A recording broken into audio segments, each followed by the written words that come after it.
Well, good morning. Thanks for joining us here on a Tuesday morning. I'm Marlon Bowling with you. And yes, indeed, it is WASDE Day. We will get the report in about an hour and 45 minutes or so from right now. And everybody's kind of eagerly awaiting the numbers. In the meantime, the markets seem to be kind of sagging today. For example, let's take a look at our corn market. Our quotes are provided by bar chart here. And right now on that December corn contract, we currently have it trading about 4 lower at 481 3/4, almost on the low of the day. We're only one tick from it right now.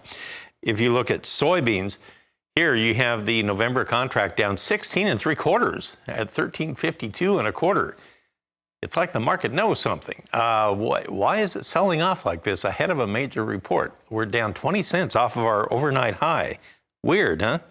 On wheat in Chicago, you have December down 12 1/4 at 572 1/4. 14 cents off of its overnight high.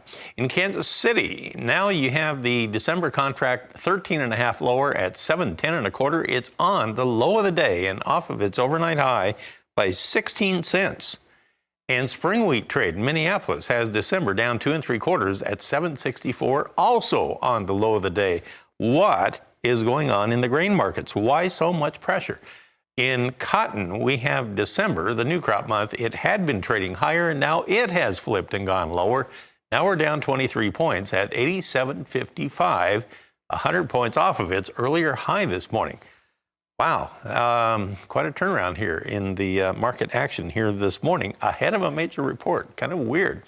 All right, I want to bring in Ben Hushen of the Mill. He is in Whitehall, Maryland, and he gives us a weekly update on conditions in that part of the country each and every Tuesday at this time. He's with us now.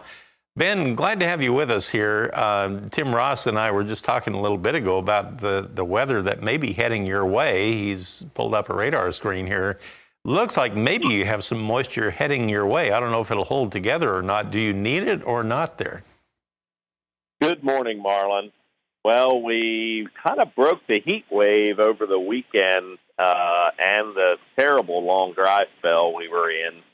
We began having some scattered showers, scattered storms, and I'm sure there's some listeners in our region going, scattered. I had 2 inches in a night, but it started Friday, storms kind of rolling through Friday, Saturday, right on through Sunday, and some areas would report an inch one day, and then the next day they'd get nothing, and a different area would get an inch. So all told, the majority of the area got an inch or more, and the biggest news, I think, for us is a 10 to 15 degree drop in temperature. So relief on both sides, that's for sure.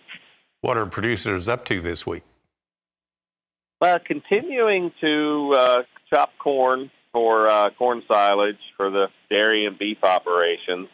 And then a lot of folks are certainly checking and trying to evaluate the folks that want to get the combines rolling and start shelling corn.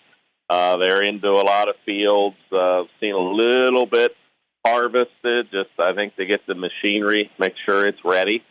And certainly trying to evaluate. The news you just shared about the markets aren't the kind of news that anybody wants to hear, but it's kind of coming on the heels. Farmers in our area are finding 12 to 14. When they husk back a good-looking ear, they'll find there's only 12 to 14 rows of kernels on that ear this year. And for the viewers, I sent in some pictures of very common, in fact, very rare to find them not look like that this year, where the tip did not get filled out on this year's corn crop. So clearly, 20 bushel per pair of rows lost, and then 20 to 40 more bushel likely lost just by that ears not totally filling out. So wow. You didn't need to start the show by talking about the grain prices falling also on top of that. Yeah, that obviously had some drought stress when it was filling.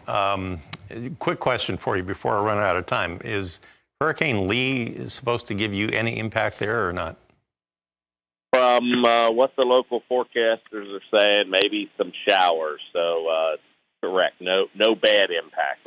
Let's put it that way. Okay. Well, I just wondered, maybe you can get some beneficial rain.